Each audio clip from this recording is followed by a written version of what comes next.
Hi అండి, నేను doctor Sushma, consultant paediatrician at Amrita hospital Karimnagar.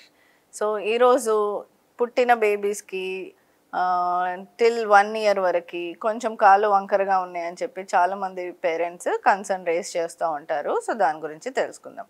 So ఎందువలన ఇలా అనేది ఉంటుంది, అందరూ పిల్లలకి ఉండే ఛాన్సెస్ ఉంటాయి. దాన్ని ఫిజియోలాజికల్ బోయింగ్ అని అంటారండి. సో ఎందువల్ల అలా ఉంటుంది అని అంటే, బేబీ తల్లి కడుపులో పట్టాలి అని అంటే వాళ్ళు అలా ఫోల్డ్ అయ్యి ఉంటారు. సో దానికోసం అలా కాళ్ళు అలా షేప్ అనేది ఉంటుంది. మరి ఏ ఏజ్ వరకు మనం వరి అవ్వక్కర్లేదు, పిల్లలు నడక స్టార్ట్ అయ్యింది అన్నంత వరకు కూడా మనం వరి అవ్వక్కర్లేదు. జనరలీ 3 ఇయర్స్ తర్వాత 3 ఇయర్స్ వరకు ఇలాంటి ప్రాబ్లం అనేది నార్మల్ అయిపోతుంటుంది.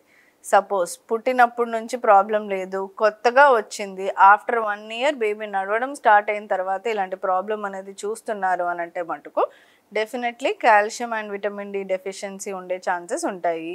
కొత్త ప్రాబ్లం ఖచ్చితంగా మీరు వెళ్ళి డాక్టర్ని కలవాలి. మరి ఇలా బో లెగ్స్ ఉన్నాయి పిల్లలకి అని చెప్పి మసాజింగ్ చేస్తే హెల్ప్ అవుద్ది అని చెప్పి చాలామందికి ఒక మిస్కన్సెప్షన్. డెఫినెట్లీ మసాజ్ బేబీకి చాలా ఇంపార్టెంట్.